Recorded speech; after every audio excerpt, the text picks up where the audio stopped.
दूर कहीं सुंदर नगर नामक गांव में चतुर सेठ, एक ऐसी शख्सियत जिनके दिमाग की तेज धार और दिल की बड़ी दया के बारे में पूरा गांव जानता था।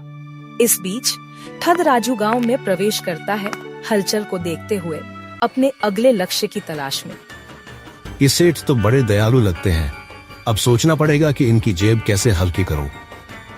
राजू खुद को दूर शहर का व्यापारी बताकर सेठ की दुकान पर जाता है। सेठ जी, मैंने सुना है कि आप सबकी मदद करते हैं। मेरे पास एक दुर्लभ सोना है, पर मुझे कुछ मजबूरी की वजह से उस सोने को बेचना पड़ रहा है।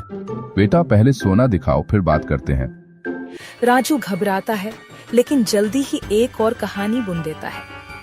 सोना मेरे साथी के पास है। आप 1 महीने के लिए पैसे दे दीजिए।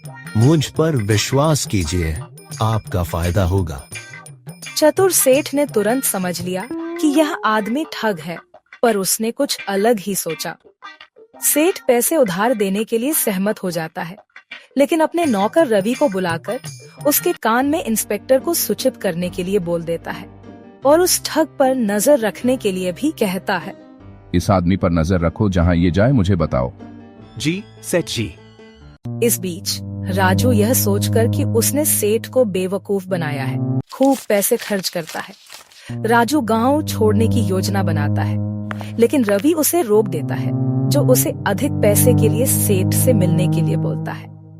सुनो, सेठ जी कह रहे हैं, अगर आपको और पैसे की जरूरत है तो बताइए, लेकिन पहले आपको सोना दिखाना होगा। राजू घबरा जाता है, लेकिन अधिक पैसे पाने के लिए नकली सोने का सौदा करने का फैसला करता है। ये सेठ तो मुझे और पैसा देगा, कल के बाद यहाँ से निकल लूंगा। राजू नकली सोना लेकर दुकान पर आता है। सेठ, रवि और इंस्पेक्टर मेहता उसका इंतजार कर रहे हैं। ये रहा आपका पैसा राजू जी, लेकिन एक छोटी सी बात पहले क्लियर कर लें। जी सेठ जी, बोलिए। इंस्पेक्टर साहब नकली सोना पकड़ने के लिए अंदर आते हैं। ये सोना तो नकली है और तुम्हारे खिलाफ पहले से बहुत केस है। सेठ जी, आपने मुझे पहले ही पहचान लिया था। बेटा, ईमानदारी का धंधा करता हूँ, पर दिमाग का भी इस्तेमाल करता हूँ। राजू थाने में बंद होता है, पर सेठ जी उसकी रिहाई के लिए अनुरोध करते हैं। इंस्पेक्टर साहब, ये आदमी गलत रास्ते पर चला गया है, एक मौका दीजिए, शायद सुधर जाए। सेठ जी, आप जैसे लोगों की वजह से ही कानून और इंसानियत जिंदा है।